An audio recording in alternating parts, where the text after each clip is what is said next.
The poem The Sun Rising is actually a humorous poem.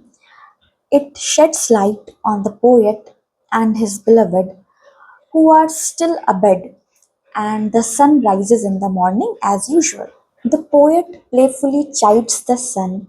He scolds the sun not to disturb him and his mistress, and to just go and attend to other matters and leave them alone. The poet also mocks at the sun as he thinks that the sun considers itself to be powerful, all pervasive, paramount, and the poet challenges the sun that it can just shut the beams of the sun simply by closing his eyes.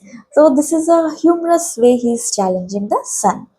But then the poet, himself says that actually he will not shut his eyes because he feels that if he shuts his eye even for a second, he will lose sight of his beautiful beloved, and he in no way wants to unsee his beautiful, lovely mistress.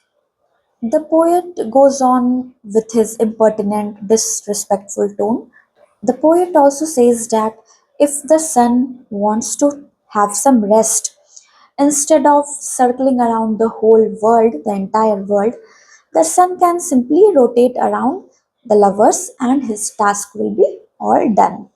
So you see how confident the poet is about the mutual love of his lover and himself.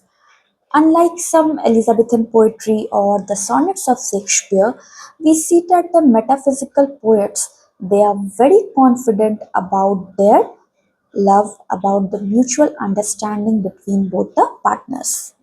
In fact, the poet is overconfident about his love, so much so that he has the audacity to call the sun busy old fool. Now, here, as a literature student, you have to understand that this kind of belief or confidence can only come from a fulfilled love. Okay, in contrast, we see Elizabethan poetry or Elizabethan sonnets, they mostly concern with unfulfilled love, love which is unreciprocated, and therefore there is in the entire poem or in almost all the poems of those times, there's a kind of longing for a better atmosphere where the beloved and the lover can coexist. But in metaphysical poetry, we see that there is complete fulfillment on the part of the lover and the beloved.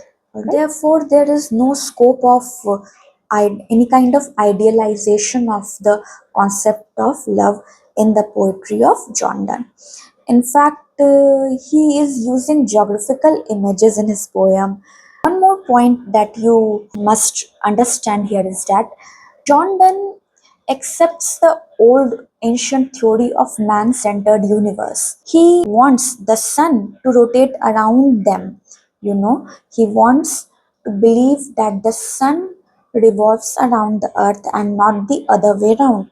So he discards the Copernicus cosmology, which says that actually it is the earth that orbit around the sun and not the other way around. So he is not ready to accept the new theory or the new scientific discovery of Copernicus. Another point of difference that you must have noticed is that Donne's poetry is full of astronomical imageries from new scientific discoveries, while the earlier poetry of Elizabethan age they had a very natural pastoral images from nature, images from normal day-to-day life and emotions. And the last point of difference is that you must have noticed Donne's tone in the poem. It is quite mocking, it is rhetorical, okay, which is different or in contrast with the earlier poets. On the other hand, the ancient poetries of Elizabethan poets, they had a tone which emoted heightened emotional experience of a person.